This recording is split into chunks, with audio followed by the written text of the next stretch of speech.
So I'm Elliot. I'm a senior customer success manager over at Bidnamic, and we have some wonderful panelists here today. I know they look like a boy band, but I'll let them introduce themselves. So firstly, we have Mike Harris from Shrine and Refine, so I'm head of marketing for both of those companies.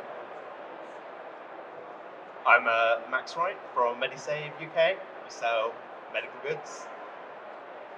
I'm Liam Patterson, the CEO of Bidnamic, Google Shopping Specialists, and I'll let that tell you. My name's James Lees, I'm Head of Client Services at Salesfire, so we have a range of tools that help increase e-commerce conversion rates. Perfect. Hello, I'm Jennifer York, I'm VP of CS and Support at Emetria. We're a customer marketing and data platform. Previous to that, I was working with Zarloy, so I have a pretty good swath of retail experience.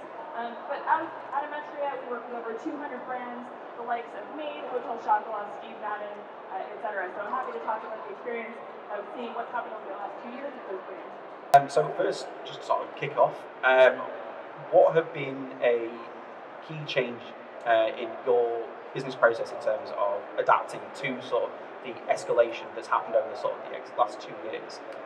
Do you want it from in regard to our clients or from Salesfire perspective? Take it how you like it. So clients, what we found a lot recently, to be fair, is the importance of being different and personalising the experience that customers have on site.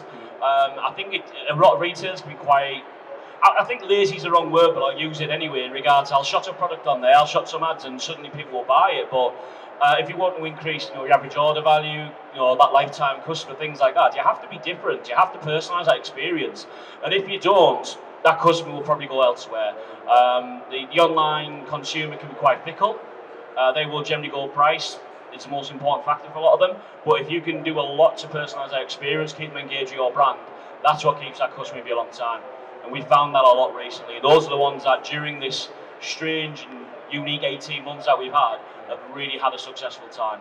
Okay, perfect. And Liam?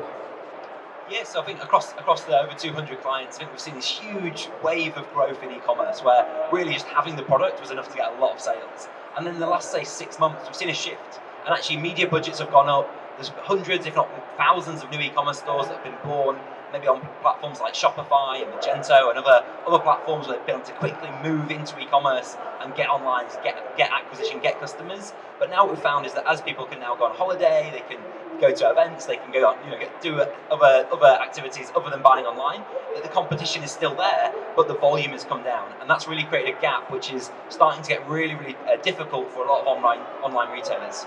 Perfect. And Max, you're quite uniquely placed in a pandemic, being a sort of a medical supply company. Yeah, we've had massive success, which feels a bit gross to say, profiting off all the horrible stuff, but yeah, it's been great. And one of the things we've found really helps us is finding people who are out there looking for us but don't know we exist. Mm-hmm. When people are spending more time at home, they're spending more time researching where to buy. If they find a company they want to buy with, looking into, is it an ethical company to buy with? Do they offer good services? And we found it really important to go to places like Reddit or other forums where people are searching for us, and we can answer those questions directly, saying, yeah, you can trust us. So that we were focused on haircare, we weren't focused on events, we weren't focused on necessarily festivals anymore. It was, we are this brand that caters to people who are now at home when salons have shut. So demand overnight increased, impressions increased almost double overnight, and we were in a place where we were quite fortunate to have this new product on the market to serve that demand and basically to hit people and to try and serve in front of them. So it was actually quite successful, so much so in a similar situation where our revenue doubled. 80% of our sales then started coming through from this new product that we'd just launched, and other problems arose from that, I guess, which was getting stock in fast enough and everything else in between. But the initial demand and serving those customers was there, and yeah, like I say, we were fortunate enough to have that product at the time that we did.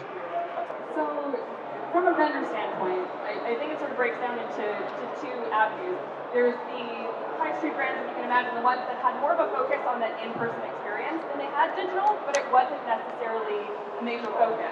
And for those retailers, you're definitely seeing a review of tech stack, more emphasis on those departments, putting more headcount in and really saying, how do we create an experience online because our shops are closed?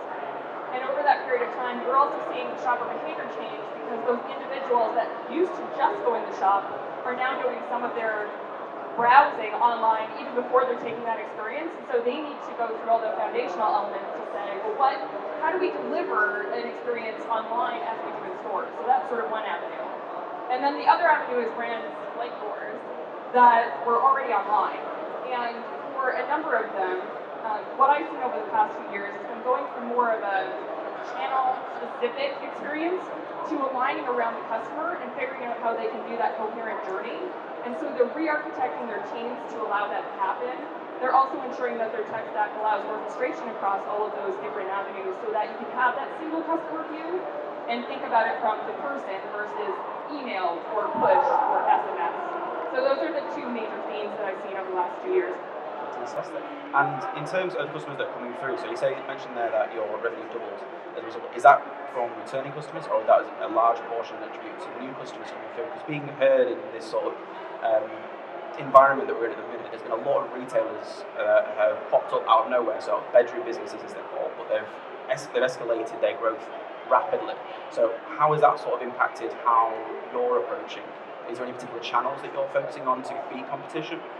Yeah, definitely. So, like I say, we did have a large proportion of people who were buying from us already. Like I say, we had a big customer base of people from the festival market. I think about 30% of the sales that we had were coming from those returning customers. But as I said before, a large proportion of that, the remaining 70%, was from new customers. Obviously, the reason that we're here today is to talk about Google Shopping and those new searches that we'd never seen before. A lot of terms that we'd never ranked for organically, a lot of terms that we weren't paying for on paid search and ranking for on shopping. So yeah, like I say, that demand came through that sort of higher funnel, upper funnel terms that we hadn't ever been seen to serve before. So yeah, vast majority new customers. Fantastic. And Max, so in terms of the capacity that you've had in terms of growth over the last sort of 2 years, is there any particular channels that you found have been particularly working well for you over others, or has it just been growth across the board? What are your key growth areas? It has been growth across the board, but I'd say we've seen a particular uptake in social media. We already had a pretty large social media presence anyway, but as I mentioned before, with people spending more time online, and everyone's working from home, and even though they say they're working from home, they'll be on their computer looking at working. So we found a lot of revenue coming in through social media, and we found it really worthwhile building a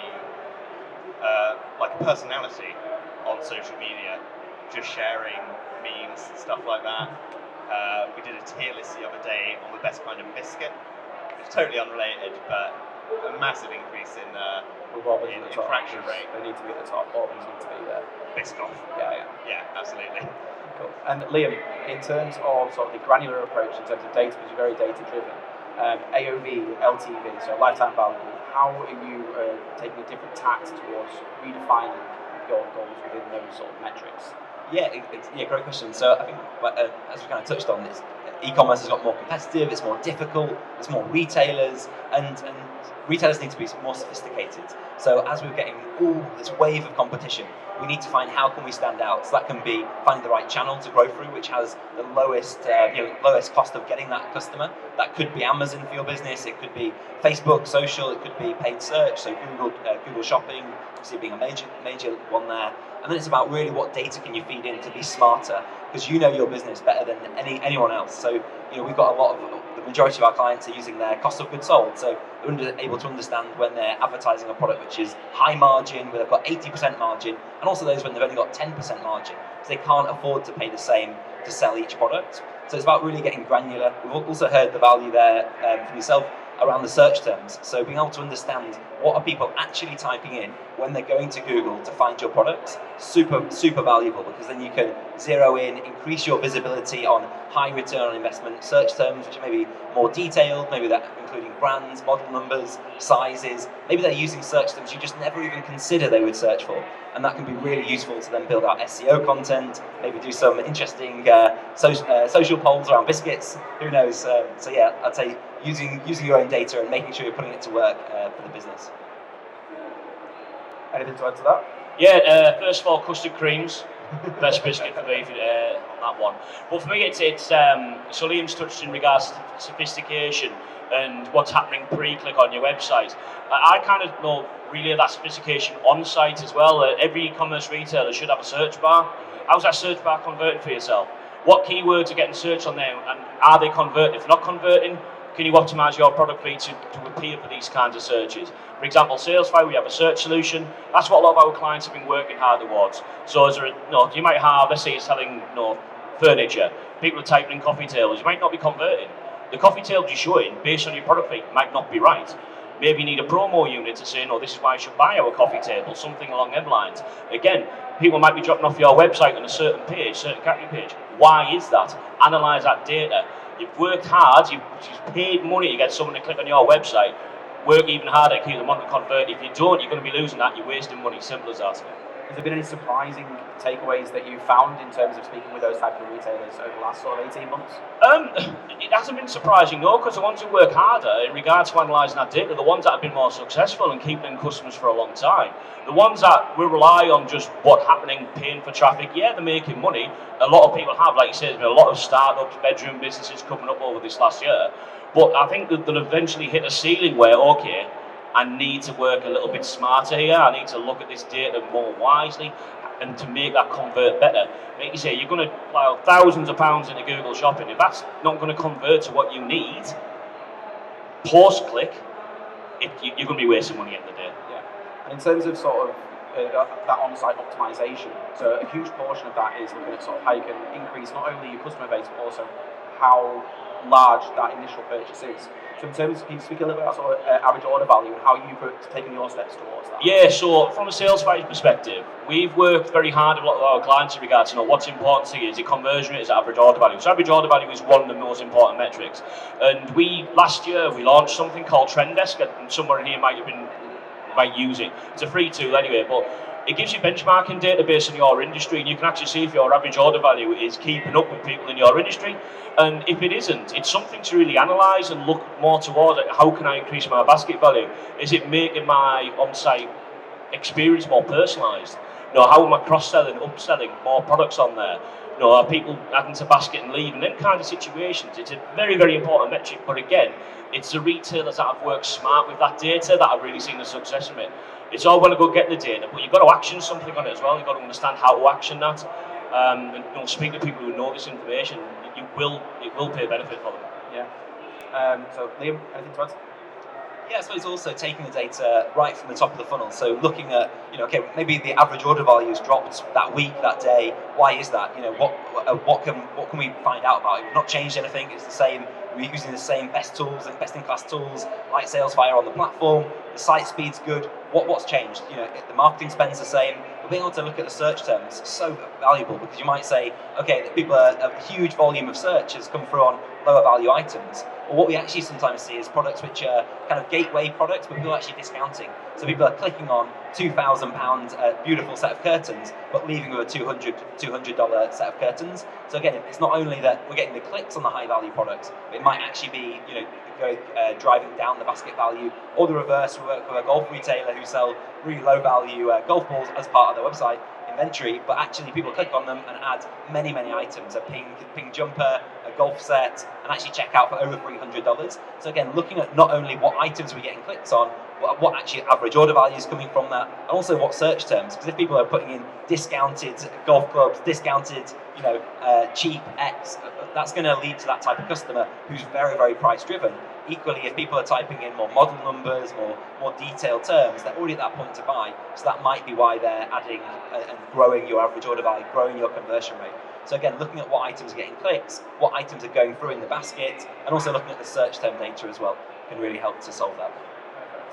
And Max, in terms of sort of trends at least over the last year, as sort of the world's opened back up, obviously non-essential retail opened back up in April, having an effect on what would usually be a busy period over summer, it's escalated it a little bit earlier in the actual year. Has that affected any of your sales trends that you would normally see spikes or dips?